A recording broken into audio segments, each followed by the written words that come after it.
Oh, great. Good evening, everyone, and thank you for joining us. I'm Maureen Bellamy, the Capital Region representative, and on behalf of the Executive Committee of the National Acute Speech Association, I'd like to welcome you to this second presentation of our monthly webinar featuring Dr. Donna Morer. A few administrative notes before we start. We are recording this webinar, so we ask you to ensure that your cameras and microphones remain off throughout the presentation. Questions will be addressed after the presentation, and if you'd like to jot them down as they come to you, you can send them to me via private chat, or during the Q&A, you can use the hand raise feature, which you'll find under reactions on your Zoom menu. Dr. Morer has generously agreed to personally address questions about individual situations, and I will put her email address in the chat for that purpose. In light of that, please limit questions raised during the Q&A to questions that will be of general interest to the audience. Tonight's presentation, How Acute Speech Supports Language and Literacy Development, goes straight to the heart of why Dr. Cornett developed the acute speech system in the first place. Dr. Morer is an expert in the complex cognitive processes that must take place to ensure development of literacy. She recently retired from the psychology department at Gallaudet University, where she was a professor of neuropsychology. Over the course of the last several decades, she has donated countless hours providing presentations and consultations to families and professionals about acute speech, language acquisition, and language processing. And so it is my privilege to introduce Dr. Donna Morer. Hi, thanks, Maureen. It's really a pleasure to be here and talk about acute speech and how it can help language and literacy development. Let me just say that, I've worked as a psychologist, neuropsychologist with deaf and hard of hearing populations for over 30 years and taught for over 30 years at Gallaudet in the clinical psych program, and I've done research, and yet one of my greatest learning experiences was being the mother of a deaf son who will be turning 30 later this year. So let me just start by talking about some key findings with research and deaf learners. Okay. One thing that's really clear from all of the research is to become a literate human being, you have to have a first language. Okay, it doesn't matter what the modality is. It doesn't matter what the language is. You have to have a first language. Parents are the most important language models for children. We're the ones around them, and if parents aren't fluent in the language or communication mode of the child, they can't produce an ongoing rich language environment.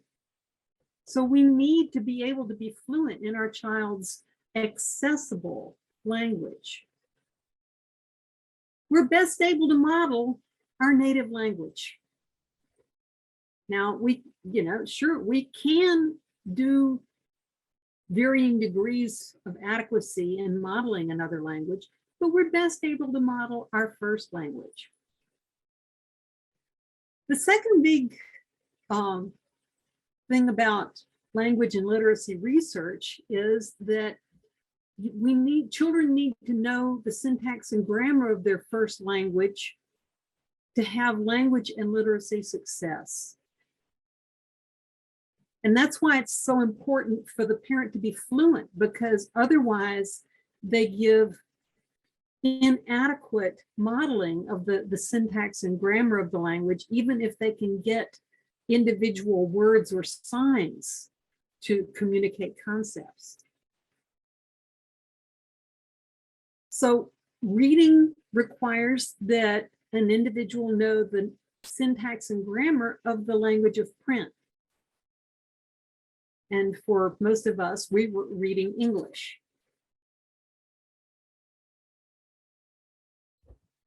Vocabulary and range and depth of word knowledge are critical for both language development and literacy. And we're going to talk about each of these things a little bit more. World knowledge, not just word knowledge, but world knowledge is required for comprehension. You have to know what's going on, what things in general mean to make sense of incoming information. And a lot of world knowledge is learned from overhearing adults talking. So it's not just that you have to model the language for the child by communicating with the child. You have to model the language for the child in an accessible manner when you're communicating with other people in the room. Comprehension also depends on executive functioning. And I'll talk a little bit more about executive functioning in a little bit. And in parentheses, I've got the citation, the references, and I'll make a handout of the PowerPoint available that has all of the references. So if people want to look up the research themselves, be my guest. Word recognition, decoding, being able to read individual words has to be an automatic skill. That means it has to happen without the child thinking about it for advanced reading skills to develop. And English phonology, sounding out, is important for developing advanced reading skills. Is it impossible to develop advanced reading skills without sounding out skills? No, but it is atypical, and it's a lot harder. So going back to needing a strong first language, a number of years ago, a colleague of mine and I collected a whole lot of data on a couple hundred kids, deaf kids, and that included kids who had ASL in the home, with a lot of the parents being deaf, kids who had mixed communication in the home, signs and speech, whether it was people simcomming or people using some signs and some speech or whatever. And then a smaller group, but some who only had spoken language in the home. So we tested these 3 to 5 year olds, and we tested both their ASL comprehension and their English comprehension. Even for the kids with the spoken language in the home, we used the ASL administration for the ASL comprehension. For the English comprehension, for the oral kids, they were tested orally, and for the ASL and mixed sign and speech kids, we used English word order to retain the underlying idea of the task, but supported that with signs. And one of my graduate students actually did this analysis for her dissertation. So what we found was that if you see under the ASL comprehension, the kids who had ASL in the home developed much better ASL skills, and both the mixed and the spoken English families, the kids had more mediocre ASL skills. Actually, I was impressed with the number of kids with spoken English in the home that had some degree of ASL skills. Similarly, for the spoken English comprehension, the English in the home kids actually scored that, if you can see, the mean on this test is 100. So these kids were scoring in the average range or close to it And the kids, whether they were in the mixed English and sign or the ASL only homes, had much weaker sign skills. So the implication here is kids need consistent, linguistically accurate modeling of a first language to be able to develop a strong first language. Communication barriers mean that kids, a lot of deaf kids arrive at kindergarten with limited first language skills.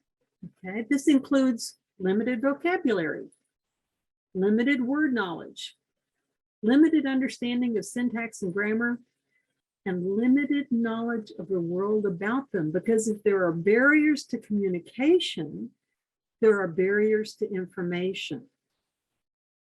And you can't understand things if you don't know what's going on in the world. So these are really critical skills for both language development and reading comprehension. Parents are typically the child's first and primary language model, and over 90%, well over 90% of deaf children are born to hearing parents. Very few of those have previous ASL skills. I'd been teaching at Gallaudet for 2 years when my son was born, and had been working in the field for a number of years before that. And I didn't consider myself a good model of ASL for him. You know, so I can't imagine somebody who would be trying to do that starting from ground zero. And parents, again, need to model this linguistically accurate language, not just pidgin English or pidgin signs. They need to have that linguistically accurate language during the crucial developmental periods. And the first year of life is one of the most important times for language development. The first 3 years are extremely critical, and there's research that says the first 6 months are some of the most critical period for language development. And delays in language access cause ongoing impairment in language and syntactic skills. So I'm not here to tell you about the Q speech system, but I would like to say that it can be learned in a weekend. You're not going to be fast, but you can learn the basic system in a weekend. And the record I've heard is 2 hours. You know, it's going to take a lot of practice to get fast, but babies don't care if you're fast. Okay. They just want to be able to understand what you're saying. So once the system is learned, parents can cue anything that can come out of their mouth. Words, noises, you know, buzzing, anything. And again, slow doesn't matter. Mistakes happen. Mistakes happen with speech too. It doesn't mean that kids are disrupted. Okay? Non-English speakers can learn to cue in their native languages. So again, they can model their first language. There are well over 54 languages and dialects that it's been developed for. So, you know, there are a lot of ways you can cue. And the wonderful thing about that is, if parents can cue, yes, they may be limited in speed, but they're not limited by the knowledge of the language.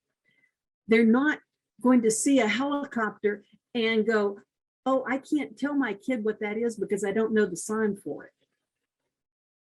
Okay, so they can provide a rich language environment and focus on doing that rather than focus on learning an entirely new language at a time when their child is primed to be able to learn languages faster than they are.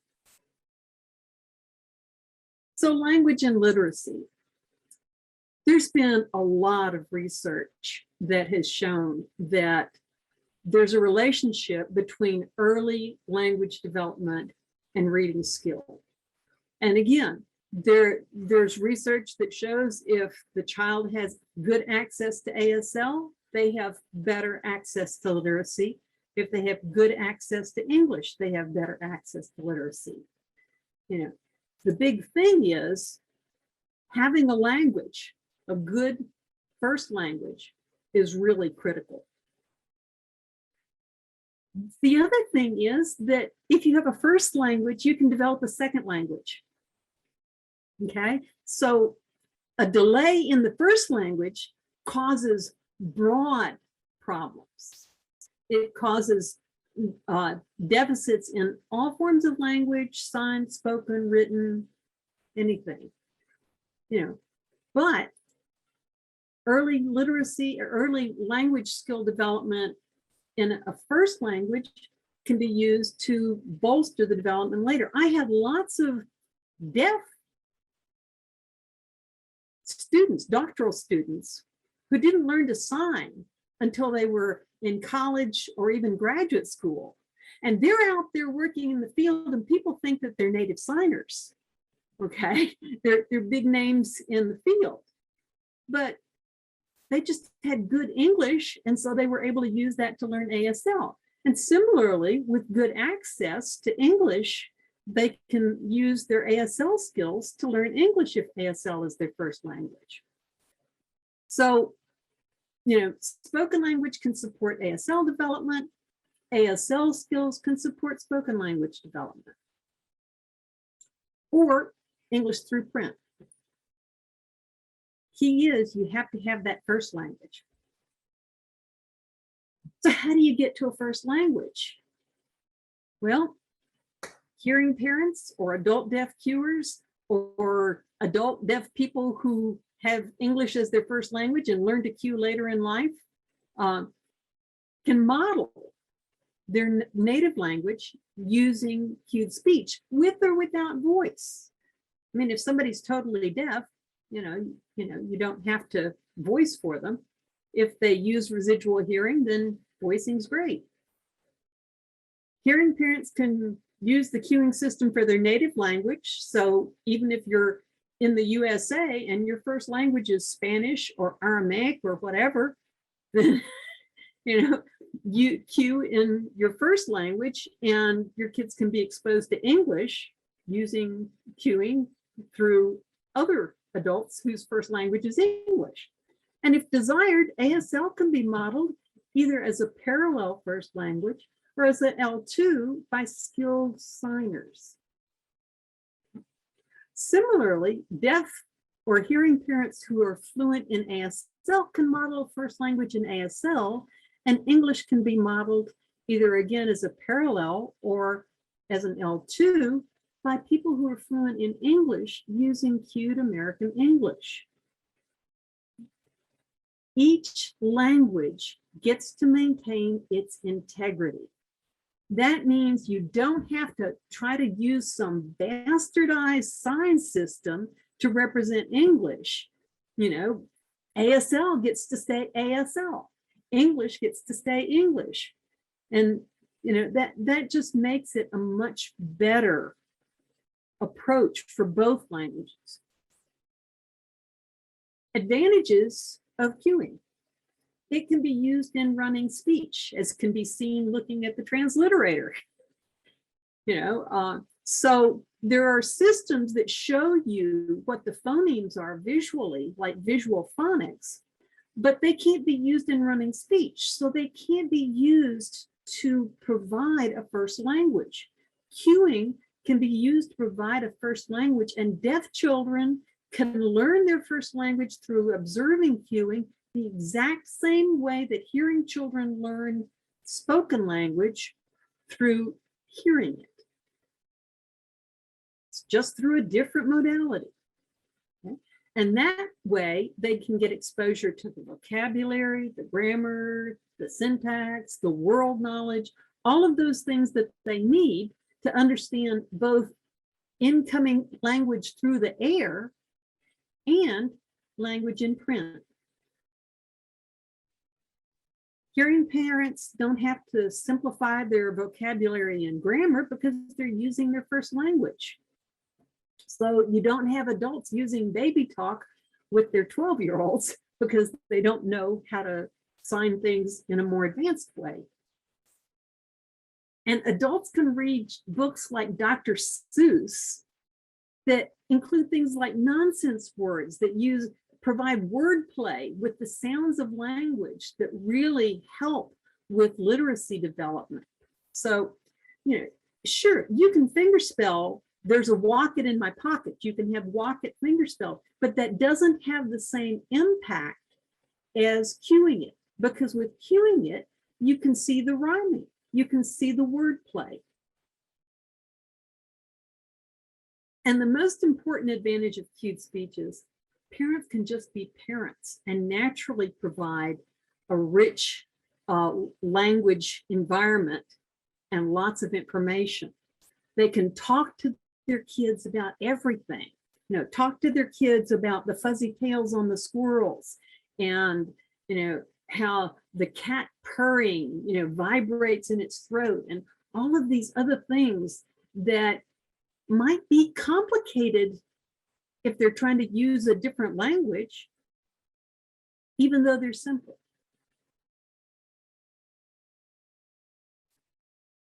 So deaf readers, in addition to first language skills, deaf readers' reading comprehension is linked to a bunch of things. Word knowledge, phonemic and phonological awareness, so understanding the basic sound of spoken language, knowledge of the alphabet, vocabulary, memory and working memory, particularly verbal memory or language-based memory, executive functioning, and for signing kids, fingerspelling.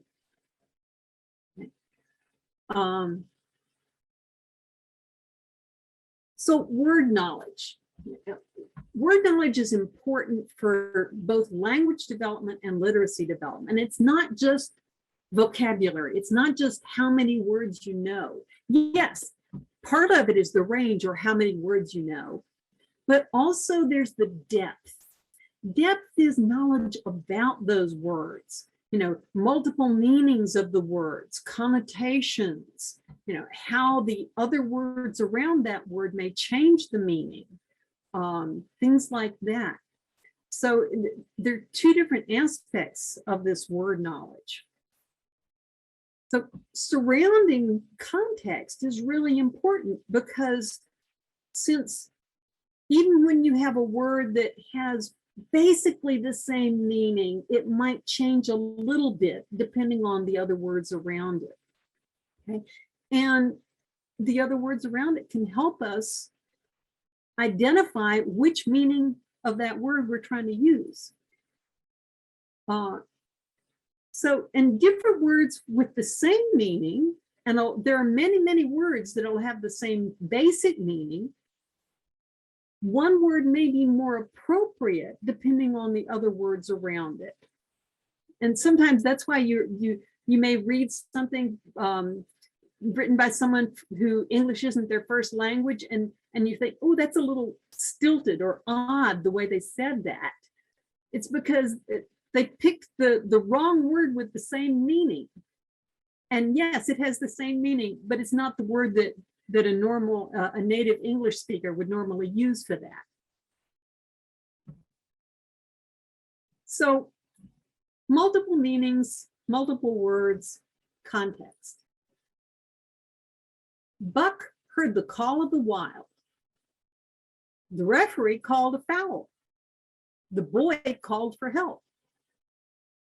Call has a different meaning in each of those. And there are lots of other ways you can use call. You can use phone call, but the call of the wild is sort of an aspirational thing. Calling a foul is making a decision about something. Calling for help is a yell. So there are many different, and it's the words around it that tell you which of those meanings that one word is supposed to have in that sentence. Similarly, intelligent. Well, you could say that girl is intelligent, but you could also say she's smart, sharp, bright, astute, sagacious. There's a long list of other words we could use. And again, which one of those we use might depend on other context. So context. Our guys beat their team. So was it an assault? Did they beat them up? Or was it a game? And they won. And it's going to depend on the context of the larger language sample here. So you'll need more sentences to figure out what that is. So a lot of times in especially early deaf education, deaf kids are taught one word per meaning and one meaning per word. And that really shortchanges deaf readers because it leaves them without all this wealth of language and understanding of what they're really reading. Now, I said memory, especially language memory, is important. And there's some research that suggests that may actually be more important for reading comprehension in readers whose primary language is ASL. But it is also important for pretty much everybody, hearing, deaf, whatever. You have to be able to retrieve long-term memory to use that prior knowledge. But deaf signers may recruit more memory to help provide an alternative pathway to reading comprehension compared to hearing readers or oral and cueing deaf readers. And this can place increased demands on memory capacity, which if you have, we all have different levels of abilities. Some of us have more memory capacity than others. Some of us have an innate ability to learn language, things like that. If you have a more limited memory capacity, then having additional demands on that is going to be problematic. And then executive functioning. I said I'd talk a little bit now more about that. Executive functioning is sort of an umbrella term for a lot of cognitive processes. So control of attention, control of impulses, so not doing things, developing strategies, planning, organization, being able to change what you're doing. So what we call cognitive flexibility or switching.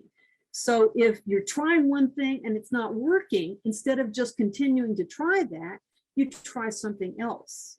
And fluency, being able to do things quickly.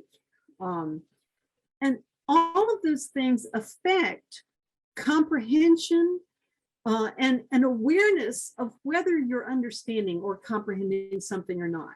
So a lot of times people who have language limitations don't realize they haven't understood the incoming information, whether it's through the air or in print.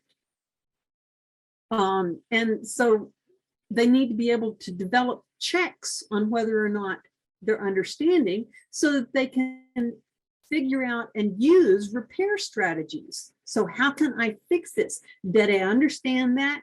I'm not sure I understood that. How can I fix that? Those are really important things that are affected by executive functioning. Other things are like drawing inferences. So figuring out, what was intended, not necessarily what was literally said, and extracting themes and other things that are really important for more depth of comprehension. Again, both of language through the air and in print. So it's really important, and it's problematic for a lot of deaf readers. Good deaf readers are better able to figure out what's important and what's not important. So if you see a student who has the whole page in the textbook highlighted, they couldn't tell what was important and what was not important. So they have to try to memorize everything. That's really tough. So you have to be able to understand what should I try to know, and what can I kind of gloss over. Good readers, deaf readers are better able to understand when they didn't understand the content. So that comprehension monitoring. And again, if you don't realize you didn't understand, you can't fix it. Good deaf readers also, when they do see that they didn't understand, are better at using a variety of reading strategies and skills to figure out if they understood and to fix it. Okay, so they've got better monitoring and better repair strategies. Often the poor deaf readers would attempt to use the same repair strategy again and again, even if it wasn't appropriate for the breakdown that occurred. Good deaf readers were better able to use prior knowledge and context to understand new words. So they knew more words, and they were better able to use the context to understand the words they didn't know. So, you know, that's just a whole bunch of stuff that makes it so much harder for the weak readers to be able to understand what they're trying to read.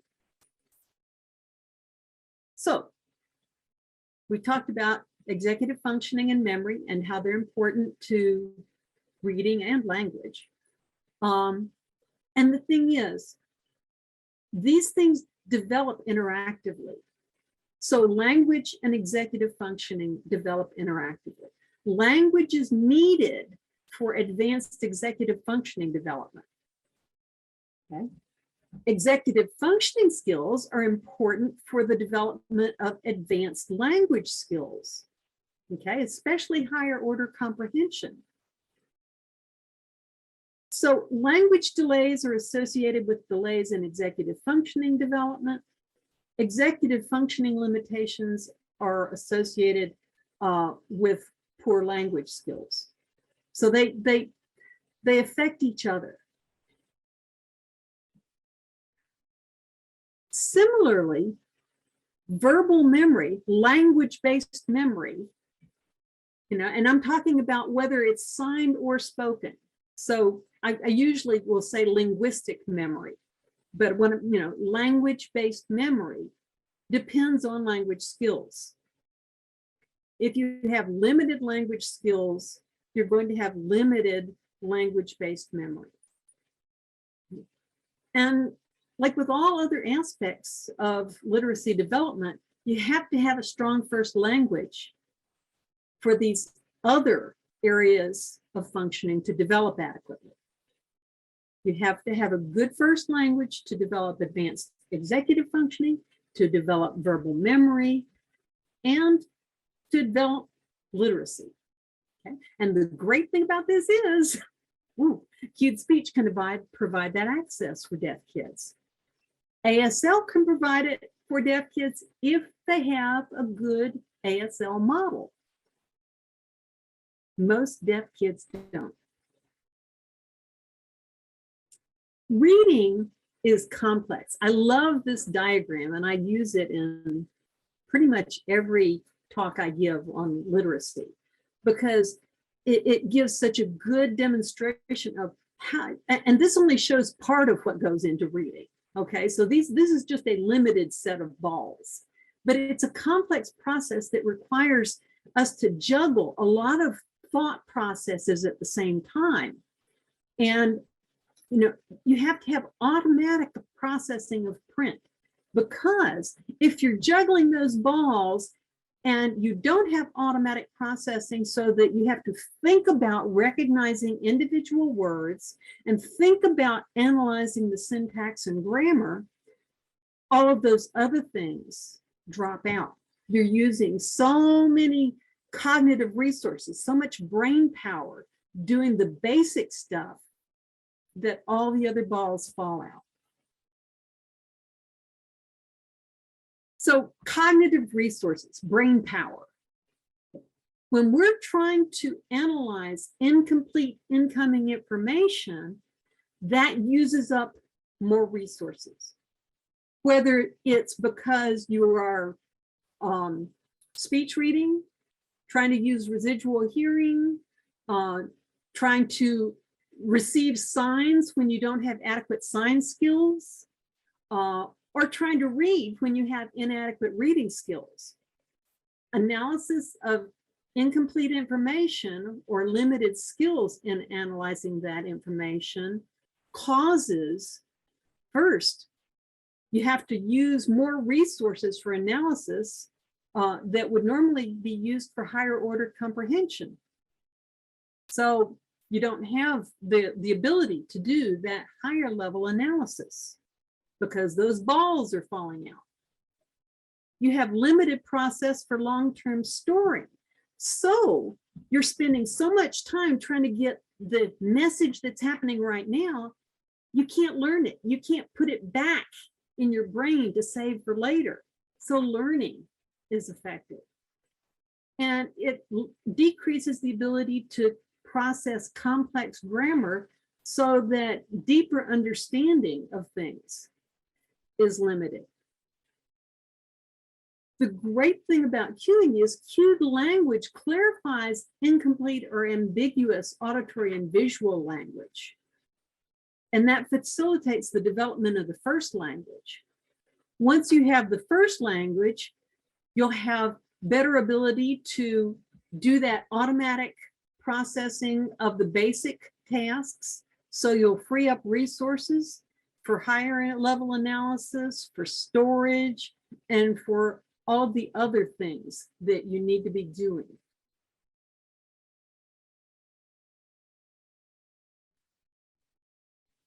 Now, most of the research for many years on with deaf readers focused on single word reading, focused on word recognition and relating those words to meaning. If you're learning the language of print through print alone, that means that each word has to be learned in its printed form. That's a lot of hard work. Typically, when you're using that whole word approach, it's assumed that the reader is going to use context to understand unfamiliar words. The problem is you need to have the language knowledge and the world knowledge to be able to take advantage of that context. And you need the executive functioning to take advantage of that context. And you need to know a lot of the words around that unfamiliar word, because if you're missing 20% or more of the words, it's almost impossible to read something. And I have an example I can show you if we have time. And as we saw before, weak deaf readers are less able to take advantage of the context, even in very context-rich text. This is true for hearing readers too. Weak readers in general have difficulty using context to help them. So single word reading or word decoding doesn't equal comprehension. So you can be able to identify a bunch of words but not understand the sentence they're in. Decoding is what we call a necessary but not sufficient skill. Research has shown that deaf readers can have very strong single word reading and decoding, but struggle with complex language. And those complex forms are really important for advanced reading skills. However, again, it's a necessary. You have to be able to do the single word reading to get to the reading comprehension. So there are a couple of ways to do it. The typical way that we think about word recognition is what's called the dual route model. So there's the sounding out, okay, and that's used for unfamiliar words and kids who are just starting to read.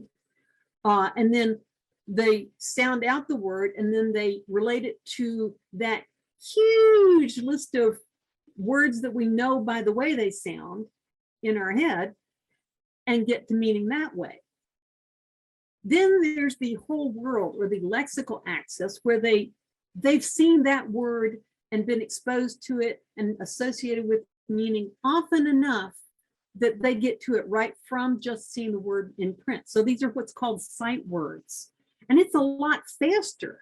And for most people, Meaning is achieved through ongoing use of both of these systems, and whichever one gets to meaning first works. Now, the phonological approach is easily accessed using cued speech, because if kids have been cued to for many years, they have that long list of how words sound in their head. It's just based on visual phonology instead of auditory phonology. Or if they use residual hearing, it's based on a combination. So they may have seen cat, cat, cat, cat, mom talking about cat. And so when they see the word printed, they can go k-at. Oh, cat. Attach it to meaning based on how the word sounds, based on the phonetic sequence, whether it's auditory or visual. Okay, so this relates the word to meaning based on prior experience with the spoken or cued word. Okay, so whether it's visual or auditory access that they've had to the spoken word, they've had that exposure repeatedly, so they know what that word means. And they also know the phonemic sequence involved. With ongoing exposure to cued speech, that happens naturally. This allows for decoding of new or infrequent words, and especially regular words. Now, if you have a word that is spelled oddly, then the kid's going to, first time they read it, say it wrong. So my son, I always can tell when he's learned a new word from reading captions on the television, because he'll say it and tell me about underwear. And I will say, no, honey, underwear. And it's all fixed, you know. So they make phonemically correct errors, just like hearing kids do.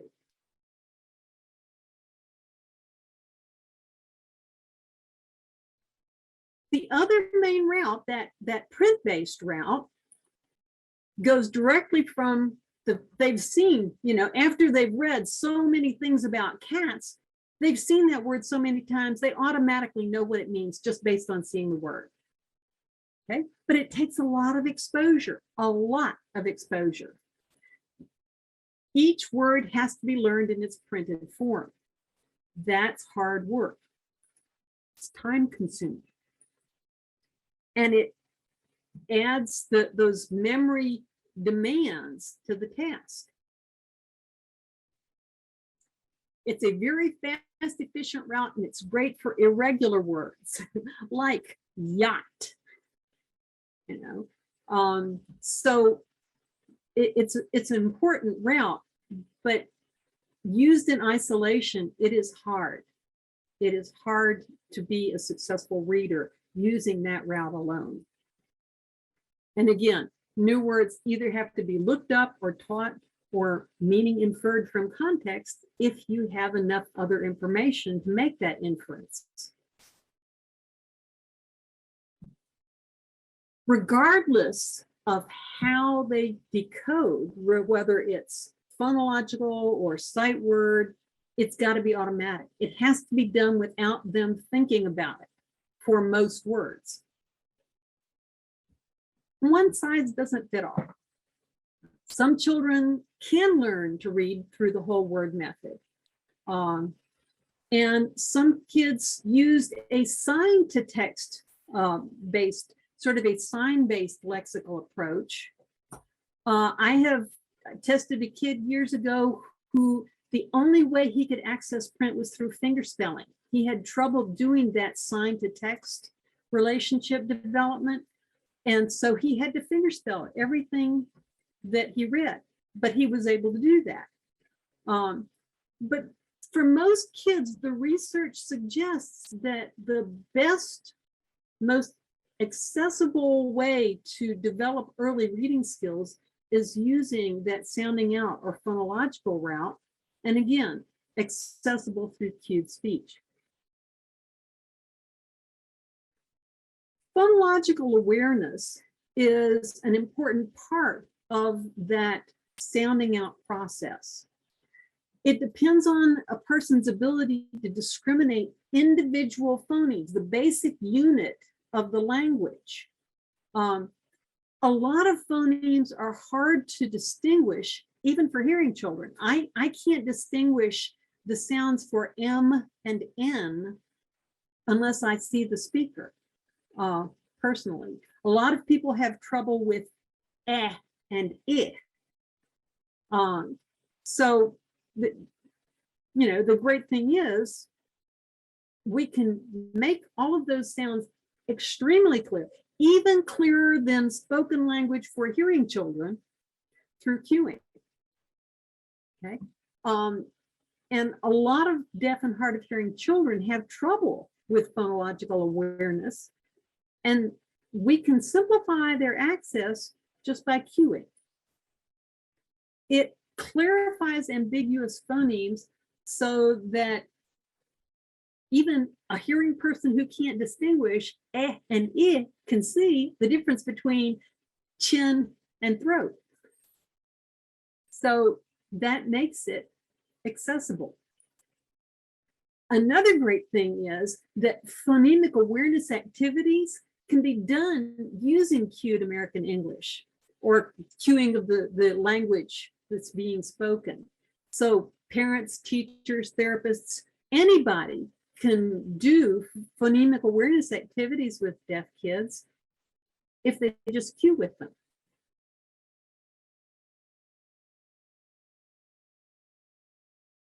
World knowledge versus word knowledge. You can know a lot of words and know very little about the world. World knowledge is obtained through rich, ongoing language environments. Information coming in an accessible manner. To use contextual cues, readers and listeners need to know about the world around them. They need to know all of the information that will make what they're taking in make sense. When they have that world knowledge, that allows for what we call top-down analysis. That reading individual words, that's the bottom up. With using the context and the world knowledge, we can go top down and support some degree of language limitation or limited word knowledge. Without, without the world knowledge, cues from context don't help. They just don't help. And a lot of people say, oh, my kids have great technology. We don't need cued speech because they've got, great hearing aids, great cochlear implants. Hearing aids and cochlear implants aren't enough. I mean, aside from the fact that the dog can eat them, which happened to one of my sons, early implanted kids, so those are the kids that are supposed to do better, with at least 4 years of implant use. And kids with severe hearing loss using hearing aids. Open set. Now, what we do in the world is called open set speech recognition. Okay, that means that you have to be able to figure out any word that can be thrown at you. Well, through listening alone, these kids get about half of the words right. Through speech reading alone, they get about 40% of the words right. With a combination of speech reading and using hearing aids or implants, they get about 80% of the words right. That means 1 in 5 words is missing. Comprehension with 1/5 of the information missing is tough. It's hard work.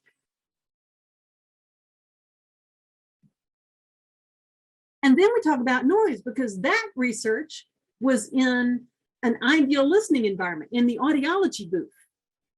not in a classroom where the background noise is louder than the speech, but highly successful adult implant users who should be better able to understand than kids, who have really great listening skills. So they get about 92.5% of the keywords and sentences correct in a quiet environment, had to have to get 50% of the words correct in a noisy environment, had to have the speech 10 times louder than the noise.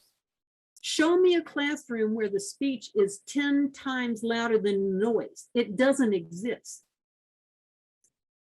Now, hearing people with that same challenge could get 50% of the words right with the noise louder than the speech. So I love implants. I love hearing aids, but they're not going to give your child everything. Plus, there's a multiple step process that implant users have to use. Now, this research used post-lingually deafened people, people who already had the language, the auditory memory, all of those things that should make them perfect implant users. And they had over 2 years of implant experience. And what the research showed was that first they had to figure out, is this speech or noise? Because for a lot of sounds, the implant is going to give them equal weight. Then they had to recruit those other cognitive processes, visual attention, visual input, to try and support the identification of the phonemes. Then they had to generate a list of words that might be. Then they had to use context and other language cues to figure out which one of those sets of possible words might be the right one. And so that increased cognitive processing demands and decreased the cognitive resources available for higher order analysis. Again, it's a lot of work. And this is a very fatiguing process too. And they're trying to hold all of this stuff that they've already figured out to have a sentence or a paragraph to be able to understand the whole thing. Cueing supports hearing aids and implants. Okay. Consistent use of cued speech automatically produces that internal model of how speech sounds, of the phonemes of speech. So once you have that already built up, you can then, if you're cued to while you're listening, you can use that to attach the auditory stimulus coming in from the hearing aid or the implant to that pre-existing phoneme in the visual modality. So we can map the auditory stimulus onto a very unambiguous, clear, cued phonologies. And the great thing is, every time speakers talk and cue at the same time, they're providing auditory training. They are training the brain that this phoneme from the auditory stimulus is this phoneme. It's not mushy, it's not ambiguous. I know exactly which one it is. And that trains the brain to be better able to hear even when the cueing is not available.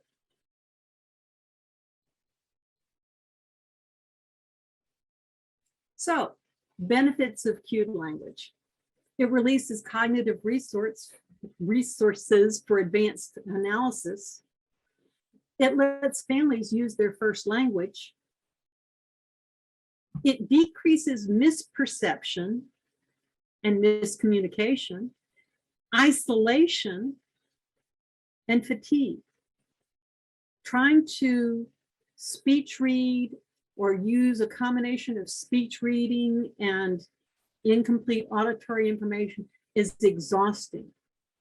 It tends to lead to miscommunication and isolation. I can't tell you the number of students I've talked to who felt alone at the dinner table because they couldn't keep up.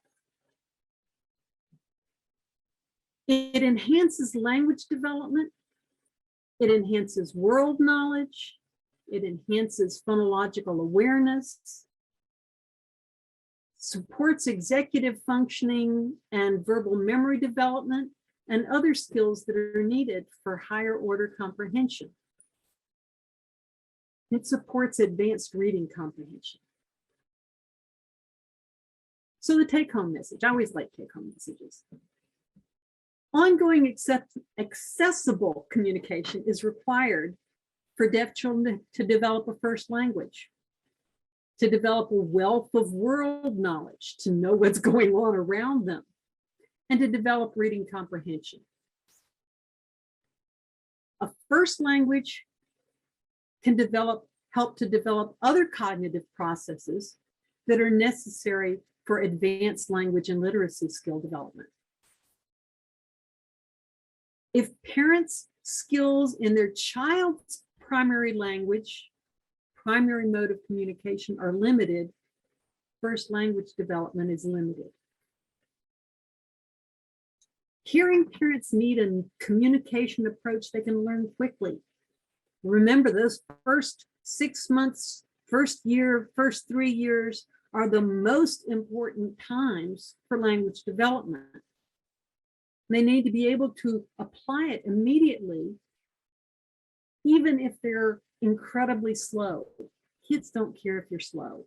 I worked really hard to develop faster skills and discovered later that my son had a disability that made speed a problem. So that's what I have. I didn't have a slide saying questions. There are, like I said, lots of slides with references. So if people want the handout, I've got one made up. If people want to ask about the use of context to support decoding and how even 13% of words missing is a problem, I can show an example. But right now, I'd like to open it up for questions.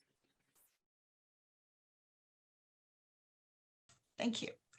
Thank you, Dr. Donna. We always learn something new each time that we hear your presentations, and you've given us a lot to think about tonight.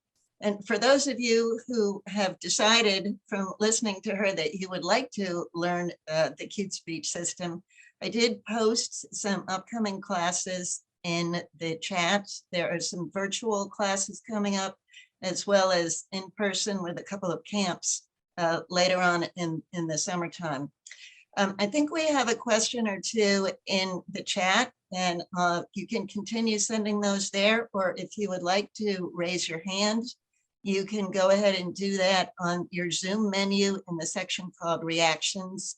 There's a hand raising tool, and when we call on you, then please turn on your microphone and your camera and give us a chance to spotlight you so that the interpreter and CLT will be able to identify you. And once again, if you do have a question specifically related to your own situation and you'd like to email that to Dr. Donna, her information is in the chat as well. And let's start off, Dr. Donna, if you are ready. The first question is from Kelly Buchno. Forgive me if I have massacred your name. What if the child is profoundly deaf, yet no one at home is signing, and the child is in 2nd grade now and is struggling? Oh, my heart breaks. The child is struggling because it doesn't have access to a first language. If the family, I'm assuming this is a hearing family, and it's a little late for the hearing family to be learning to sign right now. If they could learn to cue and would cue, that could help. But this child's already got some delays. If there's signing in the school, they can pick up some signing there. but without language access in the home, they're going to have significant language delays ongoing. So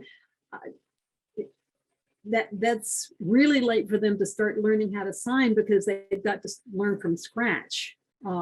Whereas again, cueing can be learned pretty quickly. They can use the language of the home, and that will help. Better late than never, better early than late. Thank you.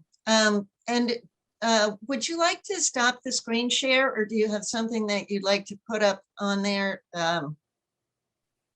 as a reference? Yeah, let me stop the screen share, and that'll make people bigger. There we go. Also, the webinar I know has been recorded, and is it going to be on the NCSA website? I believe that that is the intent. I'm not sure what the timeline is, but the plan is to make these available on the NCSA website. Okay.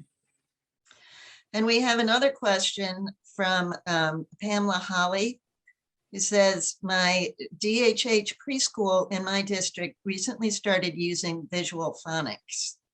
How would Cued Speech work with visual phonics?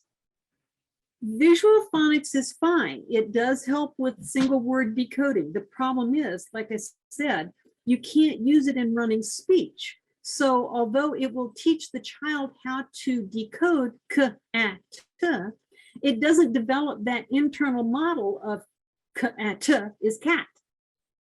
So it does help with single word decoding, but it doesn't help with the larger language issue.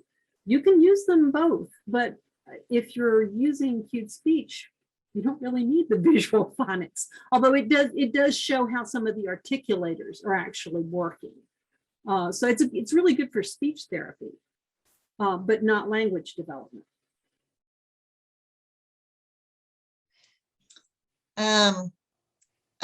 Serena Raffay notes that there's an article on visual phonics in Beyond Cue on our website, cuedspeech.org.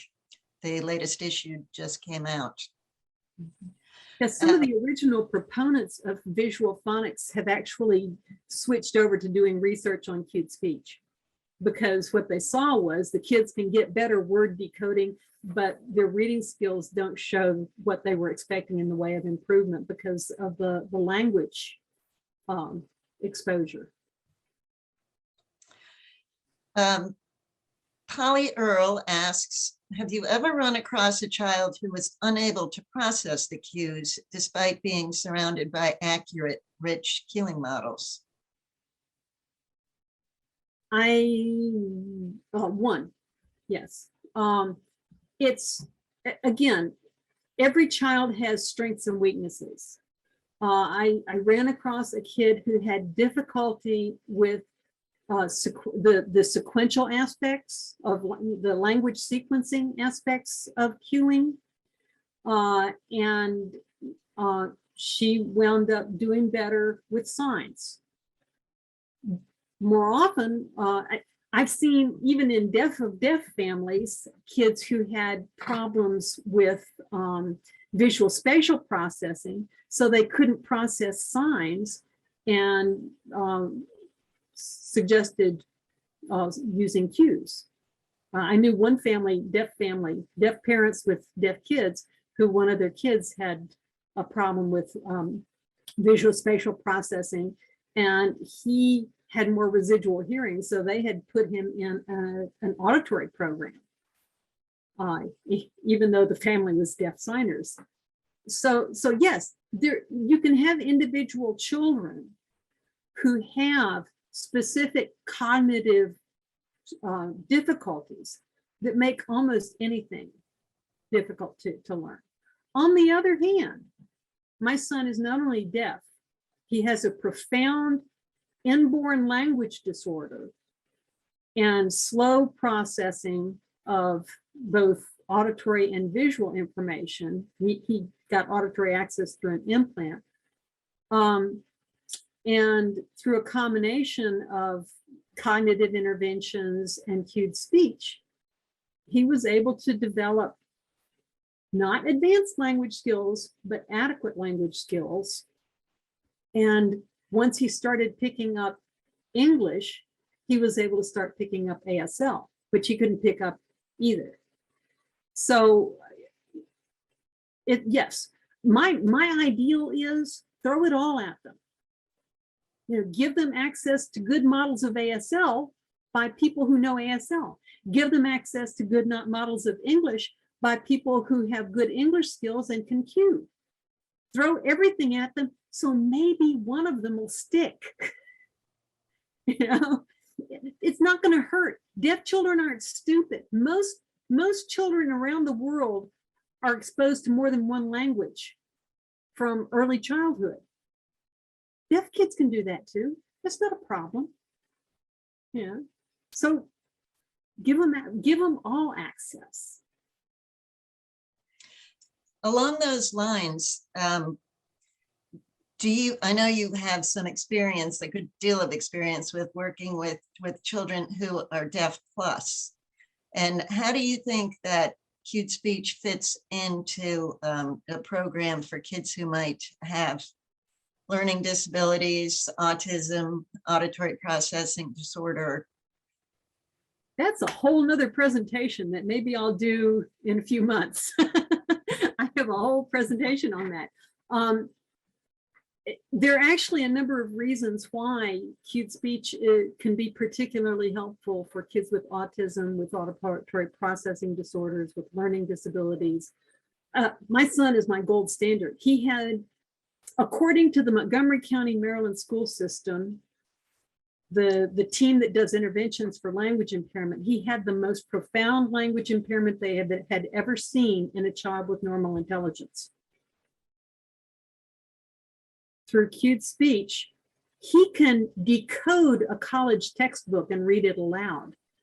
He may not understand it because of the language limitations, but he can access language through cued speech. Speaking of access to language and multiple languages, are you familiar with people who have used cueing to access foreign languages? Yeah, and again, just because a child is cued to in English doesn't mean they can't be cued to in French, Spanish, German, Mandarin, whatever. And kids around the world, many children grow up around the world knowing 2, 3, 4, 5 languages from early childhood. Again, deaf children aren't stupid, so having access to multiple languages is great. The thing that I would suggest, though, is that you have separate people modeling the different languages. Okay, that will make it easier for the child to separate the languages. I'm not saying that you can't do it with the same person. I'm just saying it's easier for the child's brain to do that analysis if you have separate people modeling the different languages. Thank you. And we have another question here from Freya O'Donoghue. She says, how would it work using cue with deaf-blind individuals? Well, that's a great question, and it has been used with deaf-blind individuals. Keep in mind, most blind individuals are not totally blind. Only about 15% or less of blind individuals are totally blind. So one nice thing about cueing is you can get right up close, and you can even have hand-on-hand touching. And there was a system that was developed a number of years ago that was specifically designed to use cueing with deaf-blind individuals. So it depends on how blind they are.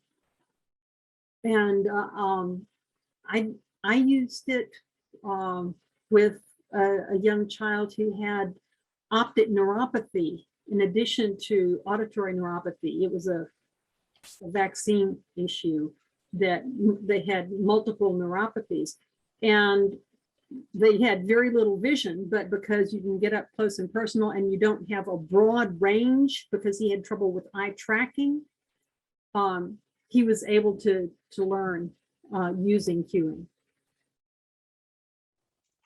Thank you. We have a hand up, Rebecca Jones. If you would turn on your camera and your microphone, and we will spotlight you.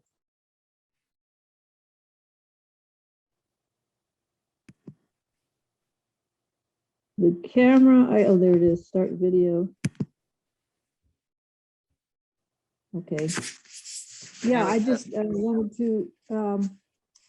to fill in on the double language thing, because we did that in France. When we found out our daughter was deaf, we were in a bilingual situation.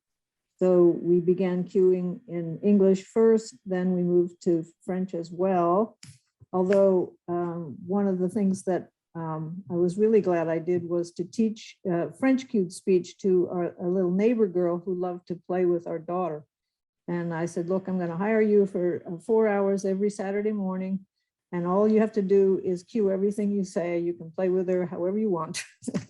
And that was a great beginning to her French being taught by a French person, not by me. But she was very aware. She was 3 and caught on very quickly to the fact that there were 2 language systems going. So before long, it was au revoir to one person and bye-bye to the other. And on she went and became quite a lover of languages. So she knows quite a few by now. So yeah, just as somebody who's experienced it, it wasn't a problem at all, really. It was a lot of fun. Thank you. Thank you. Are there other questions? I don't see any hands up. I think some people have direct messaged me on chat. Yeah. So you may not have seen the questions. Oh, okay. Let me see if I can, let's see. So one question related to the video about where it's going to be. So hopefully that'll be on the website, along with, we can send out the handout, since I'm assuming we have email addresses for everybody. Let's see. Hi, Joy. You're welcome.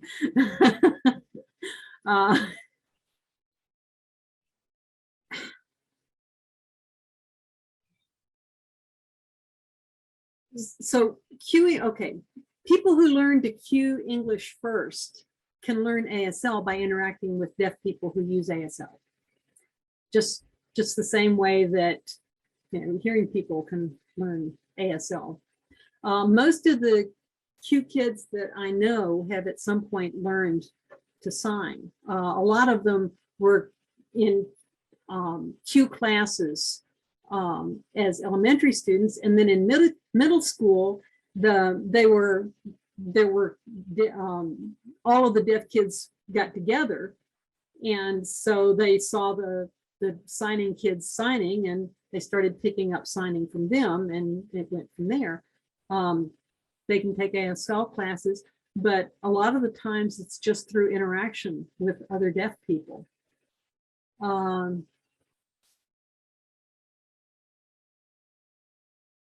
Research on how cue kids as they interact with the public, so few of whom cue. So that's one of the really cool things is, okay, research shows that kids who have good cueing exposure, because they develop better language skills and because the mouth movements are part of the cues. I mean, it's a system that uses the mouth shapes combined with the hand shapes and placements. They become better speech readers, and they can interact in print.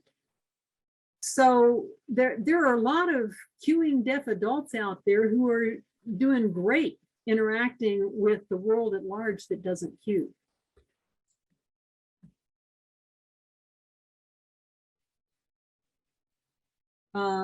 Cued speech charts for other languages. I think those are available on the NCSA website? They're on the link to the ISAC website. The NCSA does not maintain international queue charts. We have a link to the Association of International Queuing Organizations, and that's where people can find those. Yeah, I know at once upon a time they had like French and Spanish queue charts on the NCSA website. But so yeah, so you can find the link to get to the international languages from there. So I think that's all of the private questions that I see. So if anybody else has any more questions, I'd be happy to. Yep, raise a hand, or you can use Donna's personal email or Gallaudet email that we put in the chat for you.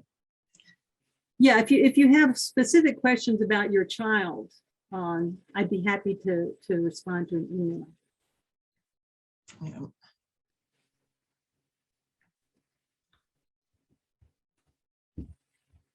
All right. There are a lot of questions about getting access to the recording and getting access to the handout. I believe that the Zoom has captured the emails of the people who registered, and we can actually make the handout available on the website as well when we post the presentation.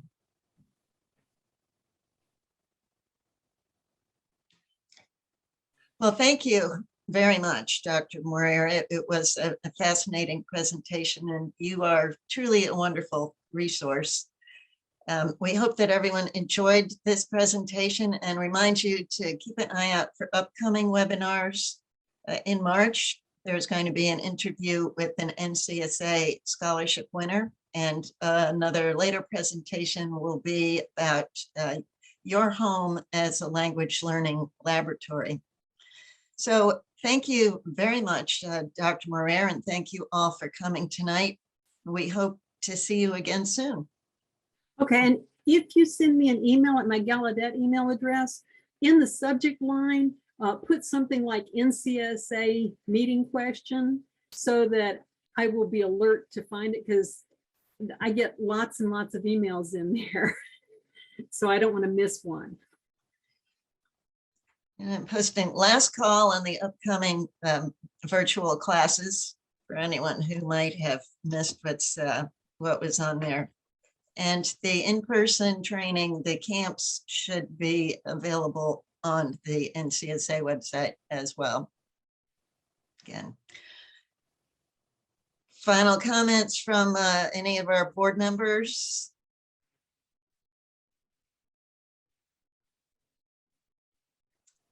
Thank you all, and good night.